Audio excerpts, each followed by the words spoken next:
Good evening. I'm Claremont Featherstone inviting you to Security Focus. Amidst reflections and tributes, senior journalist Leon Walcott, a dear friend of mine, was laid to rest today. There are a couple of things that I would have observed over the last few days, some troubling, that I would want to bring to the attention of the viewership. The very first being sometime around 10:30 last night, I happened to be in the vicinity of the public hospital, Georgetown, and was accosted by two young girls who could be no more than between 14 and 16 from Santo Domingo, who are practicing prostitution in Guyana. And I followed them for some time and discovered that they were operating on New Market Street into Camp Street, around Middle and Waterloo Street, even desolate areas by themselves. And I pondered for a second what would happen if, for example, they are murdered in this country by some freak out there, and how exactly the authorities and the police will deal with that matter. So I would like the authorities to pay some attention to the fact that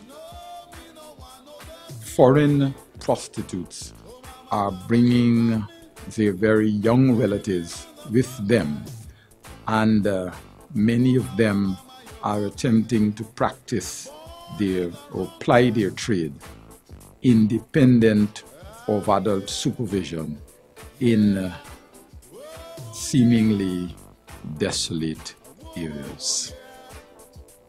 There is another important point I would like to make, and that has to do with complaints I have been receiving from remigrants and their relatives who are still domiciled overseas. And they're complaining that the police seem to have a taste for remigrants, and the police constantly stop them to tell them that they have violated some offense, speed limit, something of the like, and in the end take a 5,000 or a 2,000 off of them towards some fictitious barbecue that the police or some other entity is promoting. And this is not going down well internationally. Many persons have been phoning me, telling me about it. People from London, the US, Canada. Spoke with a friend in Botswana Sunday, talked with a friend in New Zealand, one in South Africa. And they're talking about this shakedown. That's the term they like to use. That the police in Guyana is shaking down remigrants. So I would hope that my schoolmate, the commissioner, is paying some attention to this very complaint. I have noticed something else, might be some form of sabotage, if you like.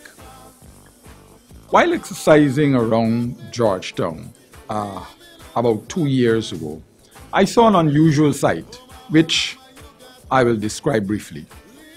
I was in the vicinity of the Guyana Defense Force headquarters on Vincentian Road, walking towards the seawalls, and I saw two men came out of a vehicle with what seemed to be an animal, the carcass of an animal, which turned out to be the carcass of a Rottweiler dog. And they placed it on the parapet just outside the Army headquarters and left. So I'm doing my rounds every day. And about 2 days after, I saw the same scene of some men coming with the carcass of an animal, looked like a calf or something of the like. And they placed it in front of a business place at about 5:45 that morning. About a week after, coming around Church Street, I noticed a similar sight where some men came just opposite of the gizmos and gadgets, where there's a little heap there, and that's on Church, just close to Church Street.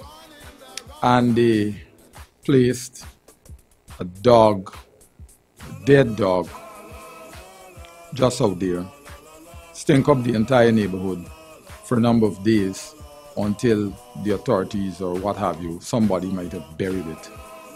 And I've not seen that sort of thing before. But when I saw the third one, I rather suspected that it had to do with some form of sabotage. And what I'm about to talk about, I believe, is presenting a more convincing case. So if you walk around Georgetown, particularly from Stop Border Market going back to Main Street, you will notice pieces of cardboard, unsightly pieces of cardboard or newspaper, and somebody claiming to be a representative of some organization is bringing food, perhaps some restaurants, ends of food from where, sometimes cooked food, and putting it in front of people's gates and parapets and the like, and harboring a number of stray dogs in the immediate vicinity. I do not know how humane this could be, because that is going to create lots of problems. For starters, when these dogs come, they eat and they fight over food, they fight over turf, and then when passers-by are close enough to the food, they bristle at them. And on one occasion, I'm told an elderly woman, something about 78 years, was bitten by 3 or 4 dogs and severely bitten.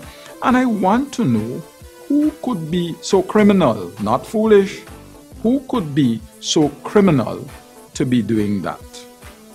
So I think the city council, the city fathers, the city administrators should be paying attention to whoever is going around the city and harboring stray dogs and cats by feeding them. This is a definite no-no throughout the world. You go to the US, you go to Canada, you go to even remote area in Africa, and you see signs saying, do not feed animals. So this is one for our city fathers.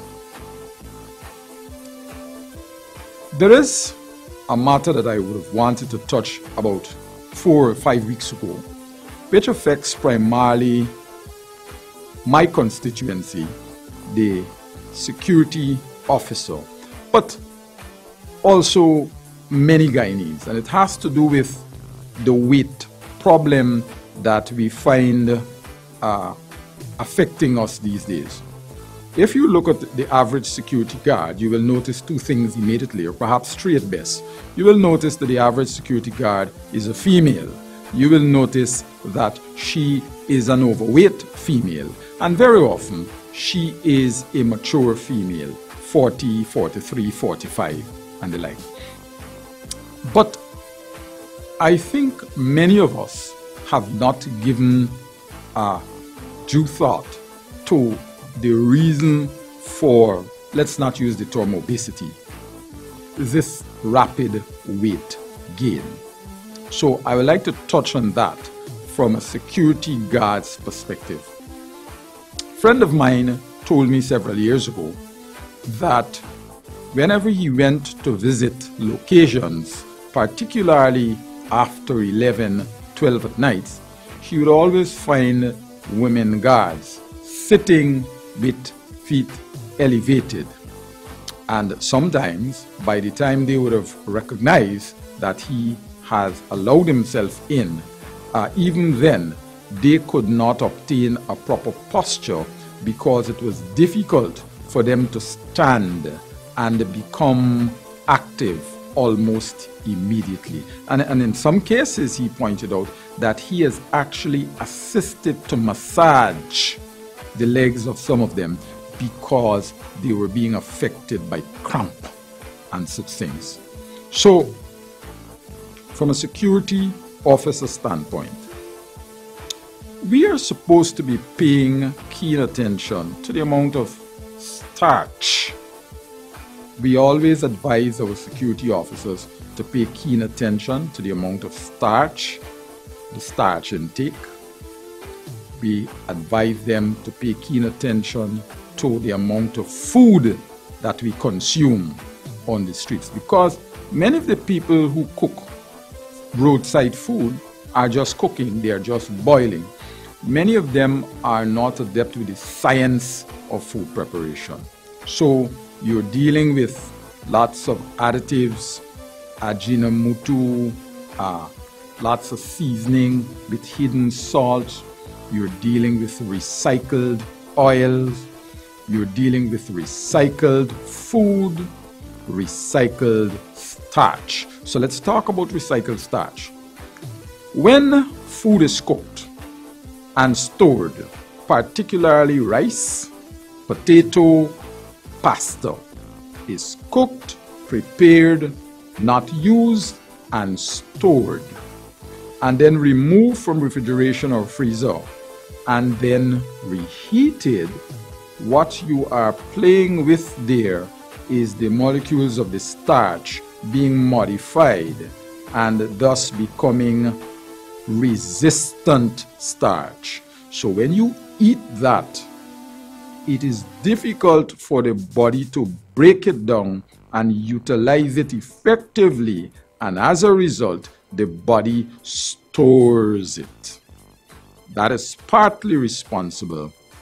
The degree of recycled food that we're eating, heat in, heat out, fridge, microwave, fridge, stove, and then especially the microwave.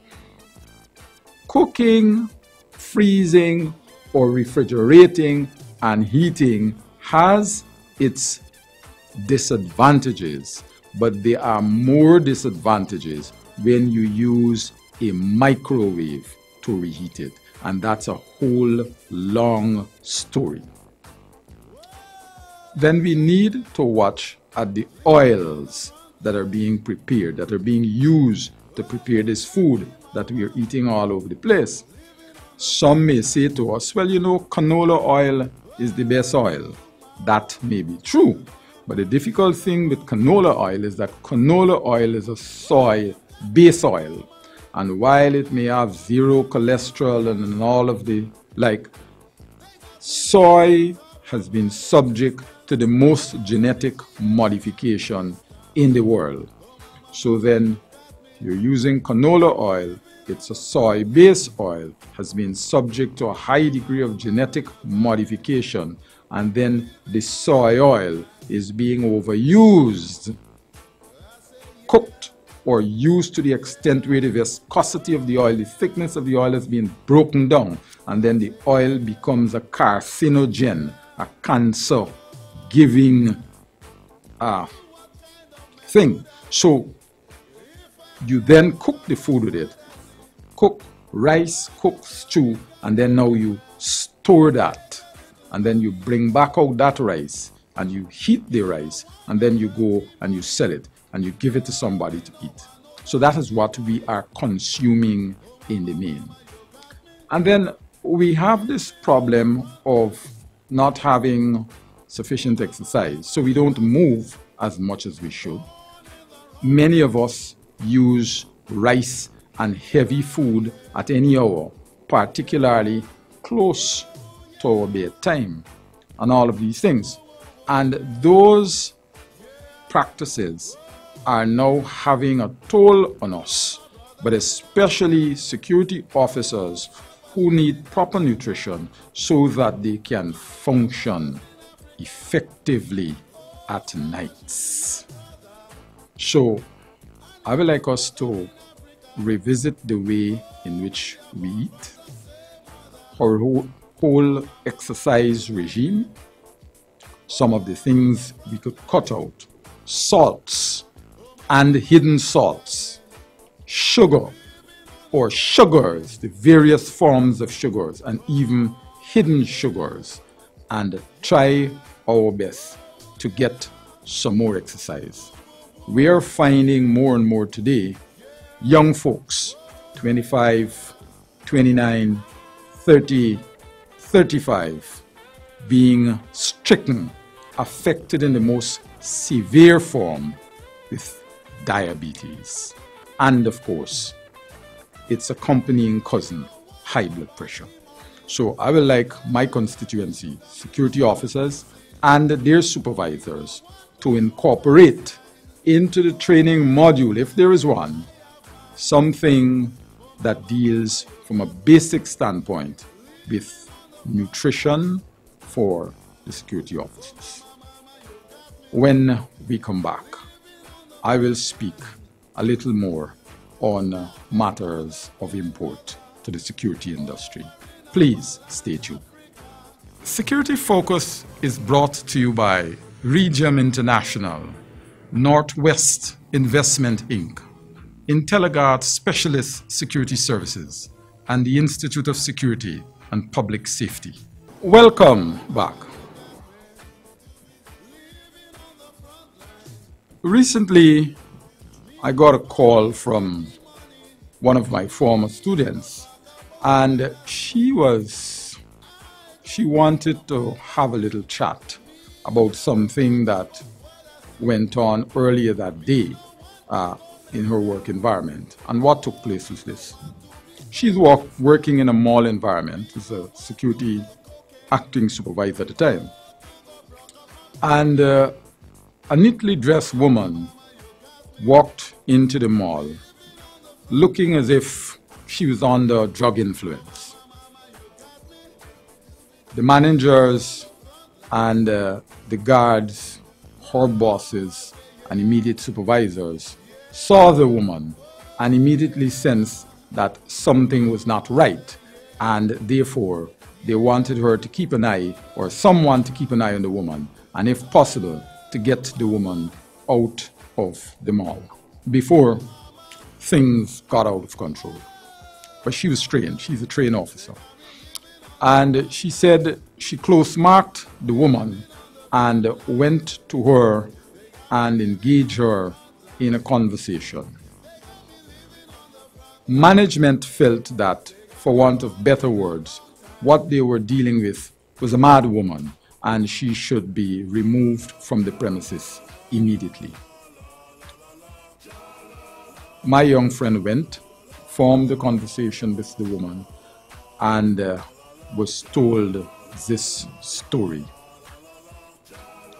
The woman said she sensed that she's probably looking odd, and if she is sorry, but she's just walking through the mall to try to make better sense and digest some of the news she has just received.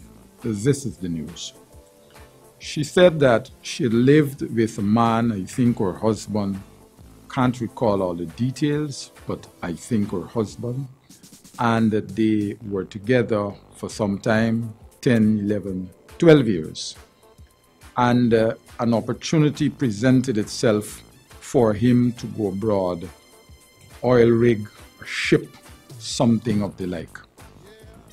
And he left that year, this was about 2 years ago, and he left that year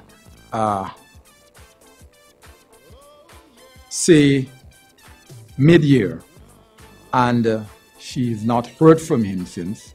And then at the end of the year, or somewhere around the end of the year, she started to make inquiries. Sometime after, he finally made contact with her, I think through a source or directly.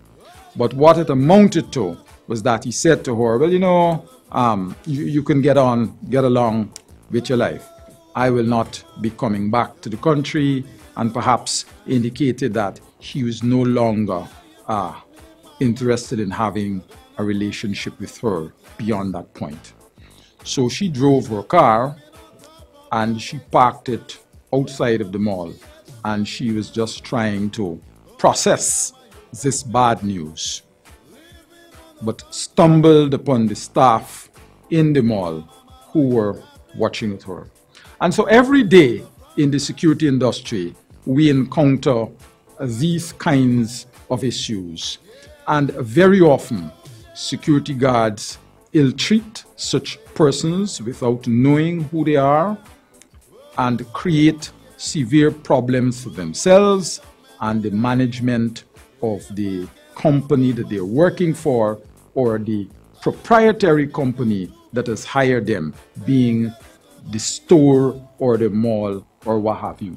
And I believe it is time for our security agencies, for our companies, for our entities to seriously consider having modules, 2 hours, 3 hours, 4-hour programs delivered to their security staff to teach them how to engage persons with mental illness or mental disease, what have you.